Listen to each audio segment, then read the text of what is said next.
I've done shows that I know suck, and I've done shows that aren't resonating. This resonated and deserved to be picked up. Welcome to Couch Surfing, the show where dynamic guests look back at their big roles, their little roles, and everything in between. I'm here with Michael Rapaport. Michael, let's see what's on. You ready? Thanks for having me. Okay, let's go. Hey, it's okay, man. As long as you love each other, right? Baby Michael. Murphy, but I had no idea what I was doing when I was doing this show. Really? Like, I had never done a sitcom. The audience laughing threw me off. They don't explain it to you. You just get cast and you're there. Like, the laughing in the audience and all that stuff. That was wild. That was a long time. It was like the third job I ever got. But it was the first sitcom, guest, I don't even think guest star. It was just a guest spot. But you had a line on one of the biggest shows on television. I got a few lines. Yeah. Not many, but I had a few lines. But yeah, it was cool. You know, I mean, I wasn't really like a fan of the show. I was aware of the show because it was such a big hit. And it's cool that it's coming back now. I'll be curious to see the reboot of it. All right, up next. Oh, Basketball Diaries? Yes. I mean, this Leonardo DiCaprio. Yes. I'm friendly with him. Still friends with him. He asked me about doing this part, and I was just like, yeah, I'll be down. And, Wait, is that how it works? Like, Leo calls up and he says, well, he do wasn't this part? Leo, like, at the time. That he was just like, like, you knew he had a lot of potential to become a star, and you can never, imagine that someone would become so iconic and as good as he is now. But at the time, he wasn't, a big star yet. He was just, up and coming. So, but he had say he was the star of the movie. So, and I knew the director, and they asked me to come do it, and I did. It was just a few hours, like a half a day work. It was cool, and it's a fun scene. And, I had read the book, Basketball Diaries, when I was a teenager, so I was familiar with that. So it was fun to, like, smack him around. And, I haven't gotten to work with him since, but hopefully I will, because obviously I'm a fan. He could slip you in a Scorsese film, right? That would be cool. That'd be nice. I'd like to see that. Yeah, I would like to see that, too. All right, up next. Copland. Copland. So you got De Niro, Stallone, Liotta, Keitel, and Rapaport. Getting a chance to work with them all at once, like, I really had to get focused on the set because I was so excited to be in this film with them, and it was shooting in New York, and, doing scenes with De Niro and doing scenes with Sylvester Stallone. It was fun, and, like, this scene, we shot, like, near the George Washington Bridge, and and it was very intense because we had like 3 hours to shoot, and it was nighttime, and I mean, it was just I was like a kid in a candy store, like, doing this film, and A kid in a bodega. in a bodega. That's right. All right, let's rock and roll. Okay, here he comes. Friends. The show was definitely huge. They were all stars. Everybody was really nice to me. I had known David Schwimmer a little bit, and they were all cool, all the guys and the girls, and it was a very relaxed set, and they were all making tons of money, and it was like a good time. So who would make the better cop, David Schwimmer, Matthew Perry, or Matt LeBlanc? The better cop? Uh-huh. Oh, none of them would be good cops. None of them would be good cops. None of them. If a customer has a computer disk, then look at it and... Chappelle Show. I mean, so you appeared... The pilot of the Chappelle Show. I think... I ran into Dave Chappelle in New York. I was with my kid. He was with his kid, and we were both pushing baby strollers. And we were like, what are you doing? What are you doing? What?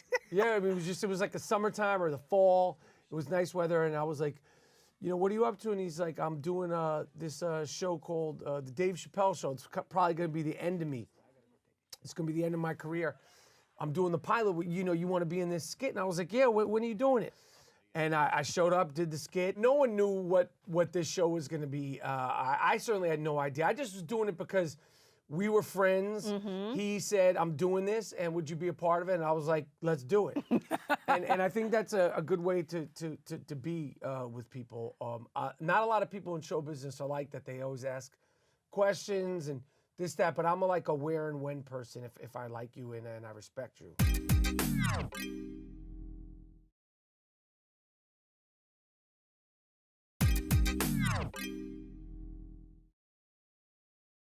Okay.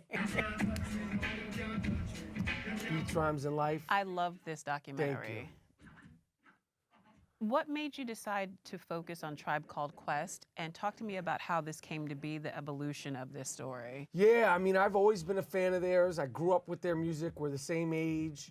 When they broke up, I remember thinking, you know, somebody needs to make a documentary about a Tribe Called Quest. And then I thought of the idea to actually make it myself. And, you know, when we finally started shooting, it just sort of took on a life of its own. Like this scene right here, I remember watching this, like the camera doesn't cut, and I remember going like, this is gonna be in the movie. Them dancing together, because to me, this is like the culmination of the movie, and like they have such a, I loved it. Like this is like, you know, non-rehearsed, like they just did this. And, you know, I mean, we had trouble making the movie. It was frustrating, but thank goodness with the passing of Fife, who was just a good person and beloved. So I'm so proud of Beats, Rhymes, and Life, and just so happy we were able to get it done. Because this group is like, you know, they're just as important as the Rolling Stones. Absolutely. I mean, they are the architects of hip hop. There would be no hip hop as we know it without Tribe Called Quest. They really laid the blueprint. Yeah, they changed a lot. So I'm glad we were able to get this done. Okay. White Famous. White Famous. I'll tell you something. Me and Jay Farrow, and Jay Farrow's a star, and this is a great cast. They canceled this show. There's no reason. They don't give you an explanation. I love working with Jay. I love this character. And Jamie Foxx was a producer. Jamie Foxx was a producer, and people love this show, and I feel like it didn't get its fair shake. It got a great response. It got canceled too soon. Your character is an intense director. Yeah. Gets Jay Farrow's character fake arrested because he wants him to be Like really method method, acting, right? yeah. I love this scene. I love this show. What about Jay Farrow? What did he have to say about it? Do you know? Same thing I had to say. We were all like, what the you know? Yeah. You know, he probably do it in many different impersonations, but we were all like, what the Speaking of impersonations, he had to have just regaled you with all sorts of impersonations on that set, right? Yeah, I mean, Jay is very talented, very fun to be around, great storyteller. His Jay-Z is genius. His Yeah, Barack Obama all is of genius. it, all yeah. of it. So yeah, he had many voices, many impersonations for everything. Do you have a favorite Jay Farrow impersonation? Can you impersonate Jay Nah, Farrow I can't doing an impersonation? His impersonations are so good, but I think like for me, like his Denzel Washington one is so spot on. Yes. And it's so weird, and it's such a unique impersonation. So I think his Denzel is really good. Wait, did he ever impersonate you? Yeah, but he didn't master the Michael Rapaport impersonation, but he was on his way to doing it. What do you like more, Sam? Grilled cheese or pizza? Atypical. Why don't you have Netflix reboot White Famous? Yeah. And you can do Atypical. I love this show. I love this character. I love the sentiment of this show. Atypical. I'm so excited for season 2 to be out. And it was incredibly well received its first season. Well received the first season and very well received so far in the second season. And, you know, for this character, you know, especially right now, I've played characters in this sort of energy before, but because this character is like sort of the first adult dad that I played like this, you know, people are like, oh, it's so, you know, nice to see you be, you know, a little bit more turned down and the volume down. And I like that. And the character's very restrained and sort of, it's hard for him to sort of express himself. Right, a little repressed. Yeah. So I like that as an actor. And I don't know, it's like the little show that it really resonates with people in a genuine way. Right. Which is nice to be a part of. And it's cool being on Netflix because I actually do have a Netflix account. Although it would be cool to be on a Netflix show and have a free Netflix account. That I thought that came with the Doesn't package. come with it. No? Didn't ask for it. What? But I'm just saying it would be cool, like, yo, here's a password. But I'm such a fan of Netflix, so it is cool. I'm going to call Ted Sarandos up right now. Ted, where you at? Ted, where you at? I'm not on there. Listen, it's cool. I'll come back for a pay raise in season 3. We'll talk about that later, Ted.